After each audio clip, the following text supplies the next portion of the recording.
Neerja was full of life, मस्त मौला, पर अपने 23वें बर्थडे पर चली गई। पहले बहुत बुरा लगता था, अपने पैसेंजर्स के लिए जान दे दी। एक बारी भी अपनी माँ की नहीं सोची। वैसे सब पूछते हैं कि नीरजा फौजों जैसी बहादुर कैसे निकली, बंदूकों से नहीं डरी। मुझे तो पता ही नहीं था कि मेरी बेटी इतनी दिलेर थी। मैं तो उल्टा हर टाइम उसे टोकती थी, ज़्यादा नहीं, कम मेहनत करो, नज़र नीची करके चलो, अपने से मत बल रखो, खतरे के टाइम अपनी लाज, अपनी जान का सोचना। यही सिखाते हैं ना हम अपनी बेटियों को। हमारे में भाइयों को वीर बुलाते हैं, वीर को राखी बांधते हैं बहना। बहनों से तो कोई नहीं कहता हमारी रक्षा करो।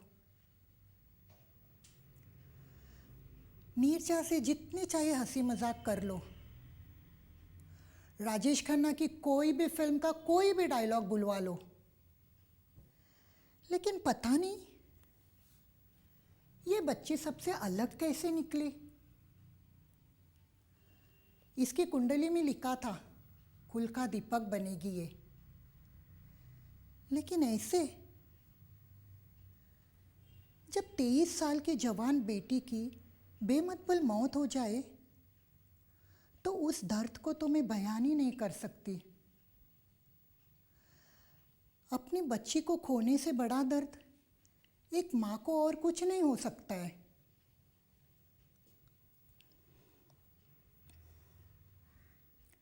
मेरे को लगता था मैं भी मर जाऊंगी।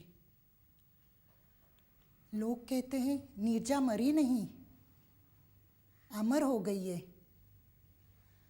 मैं अपने दिल को संभालती हूँ कि मेरी लाडो अमर हो गई,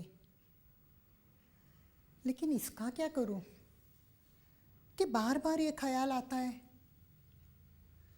कि मैं अपनी बच्ची को अब कभी नहीं देख पाऊंगी। जिस रात वो अपनी आखिरी फ्लाइट पे निकल रही थी ना, तो मैं उसको टोके जा रही थी, ये मत करना, ये मत भूलना, और वो निकल गई। काश एक बार मैंने उसे अपने सीने से लगाकर झप्पी डाल ली होती।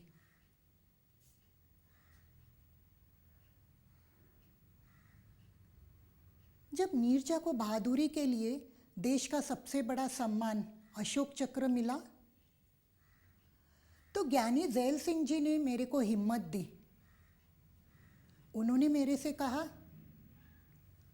आप जैसी कोई माँ नहीं है इस पूरे देश में, आपका सिर फक्र से ऊंचा होना चाहिए, यू शुड बी प्राउड। कुछ अच्छे कर्म करे होंगे हरीश जी और मैंने, जो नीरजा हमारी बेटी थी अपने आखिरी वक्त में भी मेरे को जीना सिखा गई। एक छोटा सा बच्चा था प्लेन में, उससे कहा, मेरी मम्मा से कहना पुष्पा, आई हेट टीयर्स।